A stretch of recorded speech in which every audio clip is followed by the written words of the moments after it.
Good evening, everybody. This is season Good evening. 7, episode 4 of the CatchMark SportsNet Podcast, brought to you by title sponsor Chris Wink, Realtor for Century 21 Trophy Class. It is Monday, it is Tuesday. It's Tuesday. I know. It feels like a Monday, doesn't it? Yep, May 28th, 2024. I am Myles Welch, co-host along with Scott DeCamp. How's it going, Scott?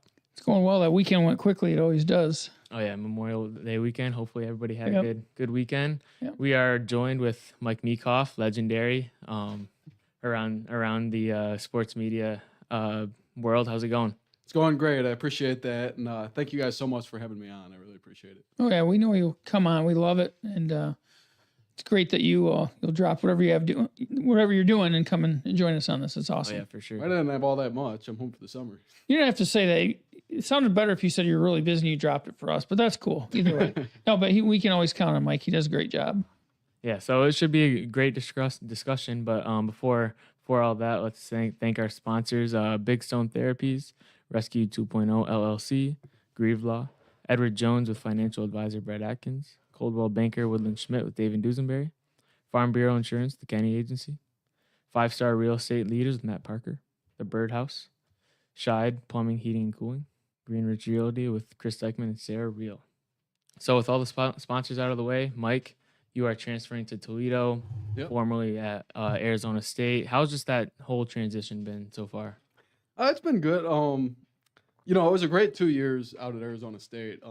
I always wanted to move out of the Midwest. I got to do that. Got to see a lot of really cool things, meet a lot of really great people and work for a lot of great people. But at the end of the day, only getting to come home a couple times a year, only getting to see family and friends a couple times a year, it really takes a toll on you after a while. And at the end of the day, I wanted to be closer to home, and I wanted to represent more so the area that I'm from. Yeah. So I don't regret going out there at all. I'll forever be grateful for that. But at the end of the day, I think this is the best decision going forward. So now, for those of you who don't know, Mike is in the sports media industry, and you're going to Toledo to potentially start up a company. Yep. Would you like to add more about that? Yeah, absolutely. So I haven't figured out a name for it yet, but I am planning to launch a company at the beginning of July in the Toledo, Detroit area, covering Detroit and Toledo high school sports, as well as Eastern Michigan, Toledo, Bowling Green, and Wayne State.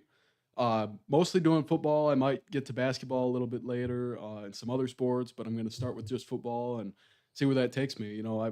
I loved getting to run my own media page when I was here in Muskegon with M7 Sports, and I'm just so grateful to have the opportunity to do that again over on the other side of the state.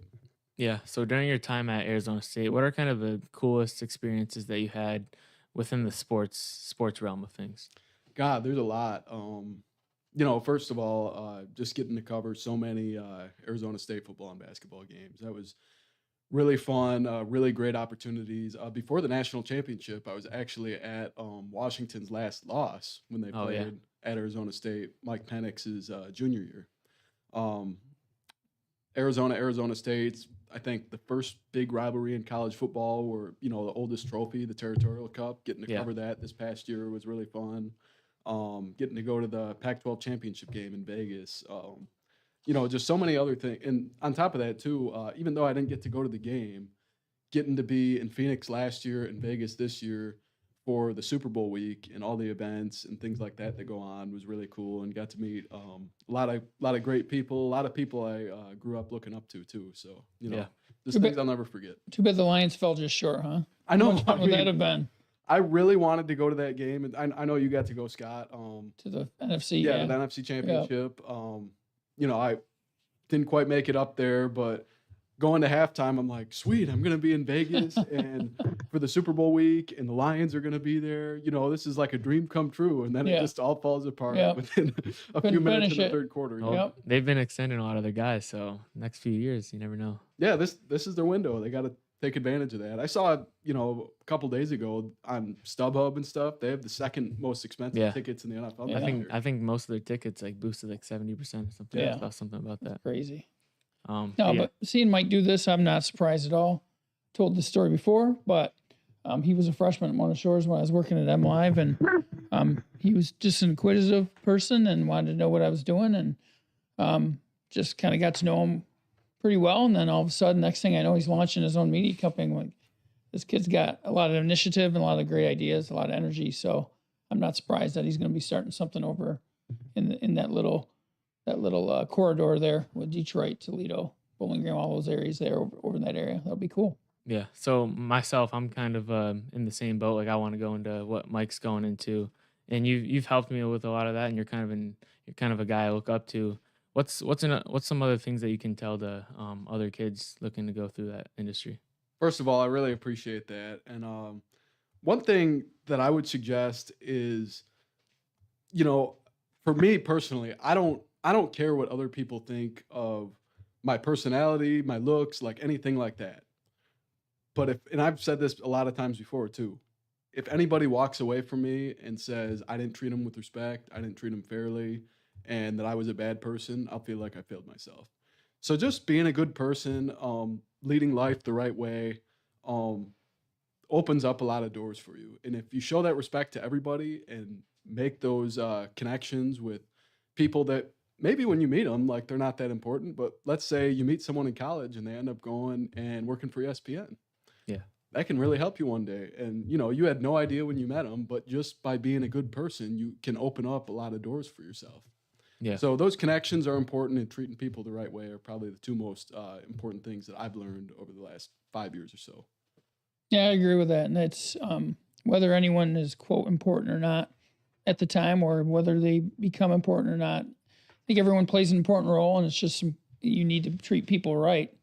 And I think things, karma kind of comes around. What goes around comes around. Not that you're just treating people right because you want good deeds in return, but I just think people deserve respect, and you just got to treat them right. And I think things will work out for you. Absolutely. So Mike, what's kind of the end goal for you? There's obviously different parts of sports media, but what's kind of the end goal for you after college and all that stuff? What do you want to do in the future? Well, my short-term goal that I think is very reachable is to get my company as big as it can be. My ultimate goal at the end of that company, hopefully, is to be throughout all of Michigan and all of Ohio. So we're doing everything, and I'd love to have it where I start it, where other colleges can kind of partner and kids can gain experience that maybe don't have it as much and learn from us. So maybe at Michigan State, they can cover things in Lansing, or Grand Valley can cover things in Grand Rapids and Muskegon, things like that. Columbus, Ohio State. I would love to have it like that, where we can connect with all these different colleges and be able to give people experience and be throughout all of Michigan and Ohio.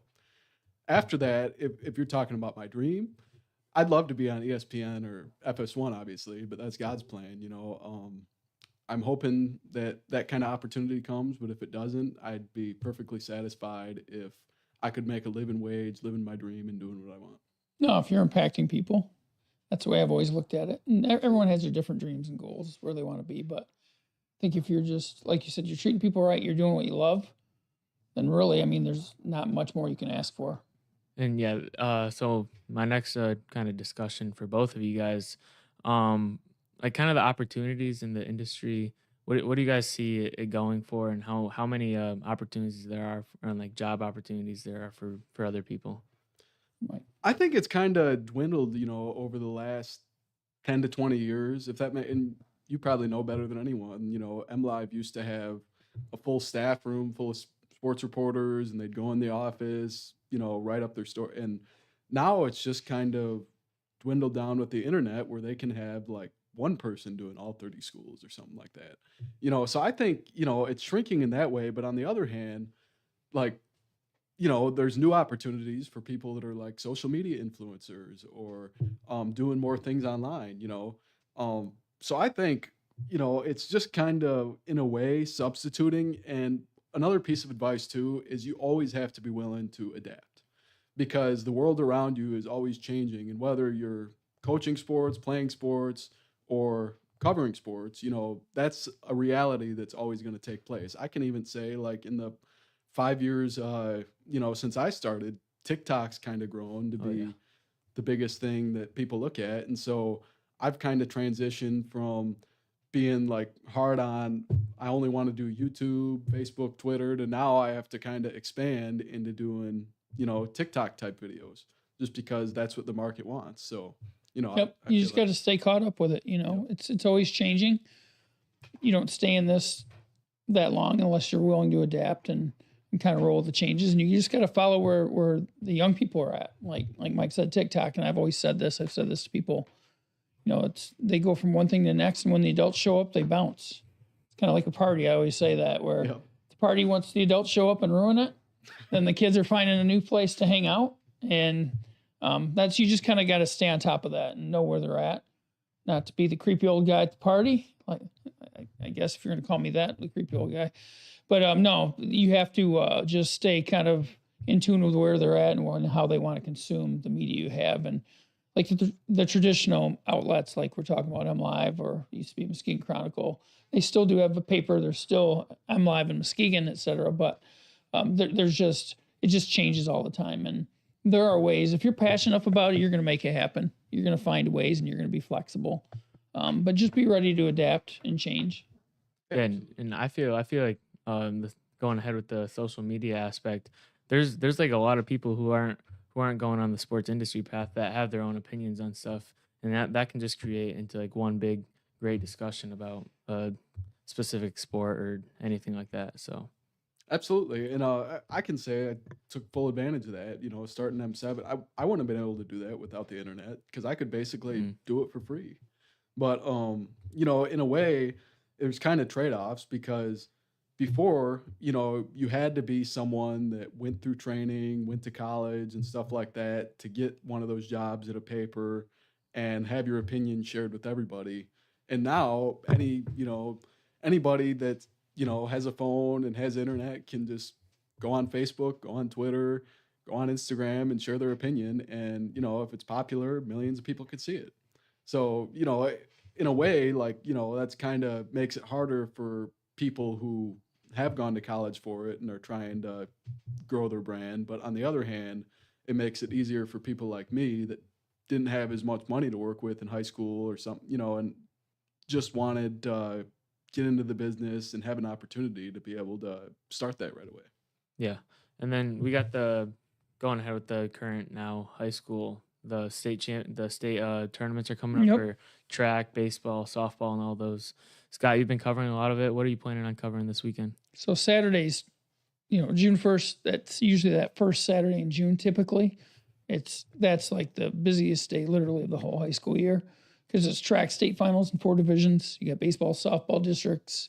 You got some soccer district finals going on sometimes early in the week, but then maybe some of them on Saturdays. You got tennis state finals.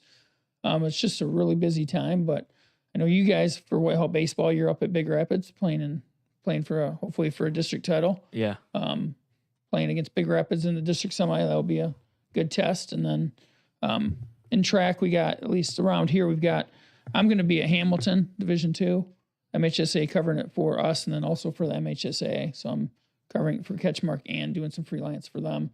Trina Naylor's defending champ in the 400. He's going to give it a shot at that. Malcolm Irvin's qualified in 4 events, so as Trannon. So be interesting to see if they can give a run at a state title for Coach Michelson. Yeah. But that's what they're kind of aiming for. But there's stuff we got some teams that could make runs in different sports, but soccer's going on now. That started last week, actually, and it's continuing tonight. And then we'll go throughout the week. But other than that, golf was going on. I was just at a golf regional out at Old Channel Trail just now getting some photos. So Montague was in that as well as Shelby, Ravenna, some of the, it was Division III teams there. But there's just a lot of stuff going on right now. And Mike, you when in your high school days, you covered football. Did you cover anything in the spring or? I mostly just did football and basketball. Not too much in the spring. It was just if we had the staff for it, I would have. But I just felt like it was bouncing around too much. Yeah. As far as Whitehall baseball, I'm part of the team. I think we have a solid shot. I mean, Big Rapids is no on them, nothing on them, but they're a good team and I think we have a solid shot. We did pick up a doubleheader tomorrow against Orchard View, so see how that goes. Yeah, it's just I saw OV last week against Holton because I'm doing something on one of the players who had a brain tumor who's trying to bounce back from that. So that should be a pretty good story and video that comes out. And Mike, at Arizona State, they have a sports program, the Cronkite schooling. Yeah. Tell us a little bit about that, because I know it's a big school there. Yeah, absolutely. It's almost like, if I were to put it in sports terms, it's like going to a high school, being the best player on your team, and then you go to Ohio State or Michigan, and you're thrown in with a bunch of people that were also the best player on their team. Gotcha. So you go there and you're like, yeah, I've done this. And, oh, really? Me too. Oh, and by the way, I've also covered the Super Bowl and covered it. And it's just like, dang. Yeah. So it's, if you're really good, that's a great place to be. And there's a lot of great people there, a lot of great professors. It's just really, really, really competitive.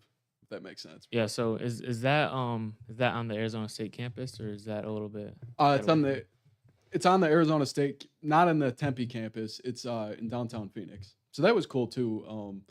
Freshman year, stayed in the dorm, and I was right downtown Phoenix, like while the Super Bowl was going on and everything. So that's sick. Yeah. What kind of professional opportunities did you have within like the NFL, NBA? Do you have any of that, or was it just Arizona State basketball? It was just college and high school. For college sports, I worked for the State Press. It's a club, that's attached to Arizona State, and worked there in a paid position for a couple of years, and also interned with BJ Media.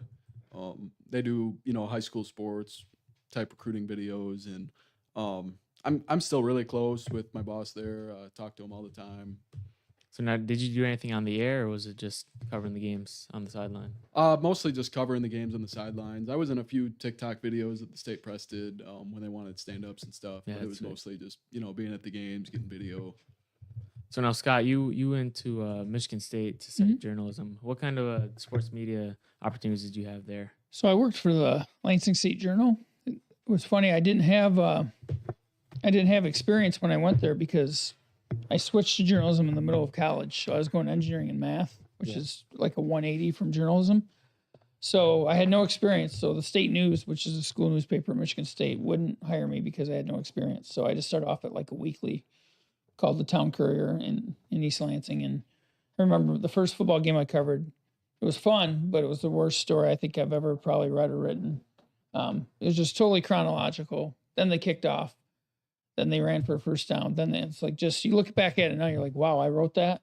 Yeah. And so you just get better through this experience. Mike and I were talking about that. You just like with you hosting the podcast, you get better each time. You get the only way to get better is to do it. And so I worked I was able to get a little experience, and it always helps to have an in. So my journalism professor, who we talked about before, it's Ellie Dickerson. Her husband is Dan Dickerson, the voice of the Tigers. Yeah. And so she had a student of hers, a former student, in that journalism 101 class or whatever. And so, hey, this Eric guy said there's an opening at the Lansing State Journal. I think he could probably get you in there. So she kind of pulled some strings, helped me get in there. And then once you're in there, then you prove yourself. So sometimes that's all it takes is that someone to give you a chance. And once they give you a chance, then you prove it. So I just kind of worked on the desk and did whatever needed to be done. And then you just work your way up. What made you change your mind from changing from engineering and math to journalism and going into the? I know it's a weird change. I'd probably have a lake house right now if I stuck with engineering, but I don't. So I'm still chasing that dream. But just I thought it fit me better. I've always loved sports, always loved writing and being around it. So I'm like, why not combine the two? Exactly. And yeah, I'm never going to be rich, but never was really striving for that. Mm-hmm. I mean, I wanted to make an impact, wanted to have fun, wanted to use my talents, and I think it's gone well in these 20-something years that I've been doing it. Yeah, absolutely. Yeah. Sticking with that topic, Mike, you kind of knew with your company and back in high school. What made you go into this field? Just I've always been the type that loved being around sports, loved watching it.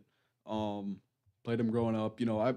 I've been obsessed with football, and I mean obsessed. It's like second grade, keeping track of everyone's stats, knowing everything that's going on.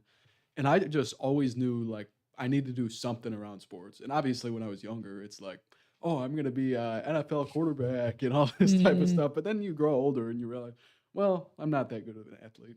So then you start looking at other things, and I saw when I was playing football freshman year, as Scott talked about, I saw him doing his job over at some of our practices and games, and I'm like, that's really cool. I want to maybe try that. So then I started my own page doing it because I knew, at 15 years old, no one's going to hire me.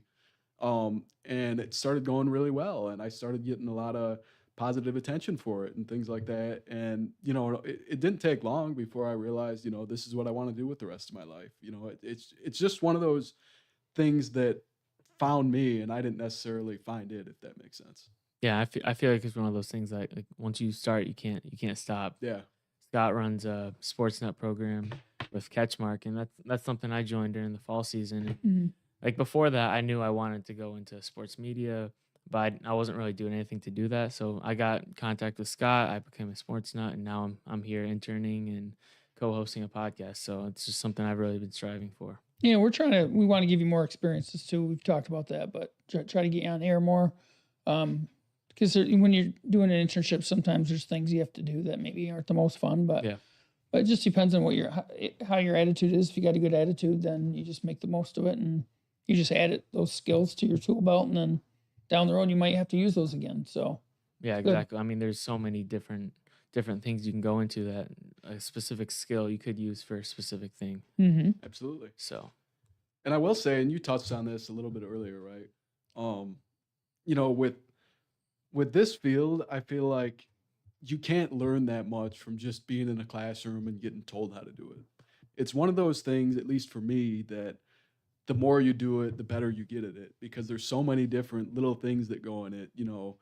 How to talk to certain people, how to approach certain people, how do I take this video and make it look the way I want it to, or how do I talk in front of a camera? It's just like one of those things that you get a lot better at it by actually doing it and not just hearing about it, if that makes sense. And, I'm sure it's like that for you too. Yeah, it's always a learning thing, and I don't want me to be the guy I'm critiquing on the air while we're in the middle of it, but it's just things you learn. Like I'm looking at our thing right now. I just want to make sure it was live because I've run into before. I'm like, oh shoot, there's no audio.